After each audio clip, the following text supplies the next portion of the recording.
Bonjour à tous, ici Sam Valdez pour une nouvelle vidéo un peu spéciale car je vais parler des livres que j'ai envie de relire. En effet, je vais facilement relire des livres. Pas forcément mes coups de cœur, justement de peur de changer d'avis, mais les livres que j'ai bien aimés ou en tout cas qui m'ont marqué. Le premier est Demain est un autre jour de Laurie Nelson Spinman. Ce livre en fait raconte l'histoire d'une jeune femme qui est très contente de sa vie, qui croit à tout avoir pour être heureuse. Elle est le bras droit de sa mère dans l'entreprise familiale, elle a un fiancé qui est parfait, en tout cas sur le papier.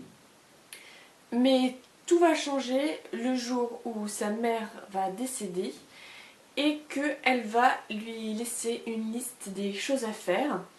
Et cette liste n'est autre que la liste des envies que l'héroïne a écrite alors qu'elle était adolescente. Et sa mère lui demande de remplir en fait tous les critères que la jeune fille s'était fixés quand elle était jeune. Donc entre autres par exemple avoir un chien, avoir un enfant ou devenir institutrice. J'ai vraiment beaucoup aimé ce livre parce que du coup l'héroïne est obligée de se remettre en question, de changer toute sa vie et d'essayer justement d'atteindre les objectifs, les envies de quand elle était adolescente. Du coup en fait ce livre m'avait beaucoup plu, m'avait beaucoup marqué et m'avait également permis de mettre en perspective ma propre vie et de revoir finalement mes priorités. Du coup c'est aussi pour ça que j'aimerais bien le relire car j'aime ces livres qui permettent de se poser des questions. Le deuxième c'est les pages de notre amour de Nicholas Sparks. Alors Nicholas Sparks, il faut savoir que c'est un auteur que j'ai beaucoup aimé il y a quelques années, je crois que c'était pendant mon adolescence, et j'ai emprunté, il me semble, tous les livres que la bibliothèque de ma ville avait écrits par Nicholas Sparks. La particularité de Nicholas Sparks, c'est qu'il n'écrit que des romances, mais également qu'une bonne partie de ses romans sont adaptés en film. Et les pages de notre amour n'échappent pas à cette règle. Comme ça, le titre ne vous dit peut-être rien, mais si je vous montre le DVD N'oublie jamais, ça vous parlera peut-être plus. En fait, ce DVD n'est autre que l'adaptation cinématographique du roman Les pages de notre amour. Du coup, je l'avais lu une fois, il y a très longtemps, j'avais dû le lire quand N'oublie jamais était sorti en DVD. J'avais moins aimé que par rapport au film, mais je l'avais emprunté à la bibliothèque. Là, du coup, celui-là, je l'avais acheté, parce qu'il coûtait 1 ou 2 euros dans une brocante, et du coup, je voulais l'avoir. Vu que j'ai le DVD, je m'étais dit, autant avoir le livre également. La protégée de l'apothicaire de Stéphanie Tétrault. Celui-là, j'ai envie de le relire simplement parce que, un peu comme Demain est un autre jour que je vous ai présenté en premier, c'est un livre qui m'avait permis de revoir mes priorités et de voir ma vie sous un autre angle. Celui-là, je vous en ai déjà parlé dans un de mes updates lecture. Je l'avais lu juste au moment où j'étais entrée enfin dans la vie active, donc d'ailleurs toujours l'endroit où je travaille et qui me plaît toujours autant que quand j'avais lu ce livre.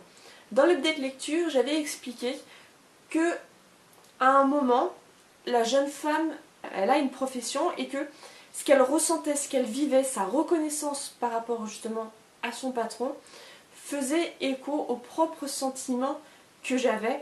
Au-delà de cela, j'avais beaucoup aimé l'ambiance de ce livre. Surtout qu'il est en 3 parties, et 3 parties qui sont assez distinctes, ça aurait presque pu être 3 tomes, et ça aussi j'aime, comme quand dans un livre on évolue, qu'on change de décor, qu'on change d'intrigue.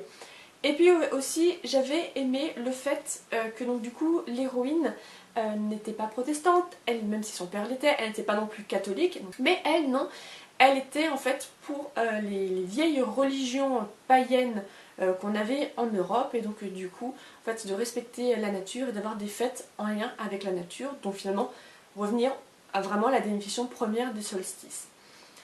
Et donc c'est pour toutes ces raisons que j'avais beaucoup aimé ce livre et que j'ai envie de le relire. Ça fait 2 ans que je l'ai lu, si depuis je n'ai toujours pas relu, c'est principalement à cause du fait qu'il est quand même assez long.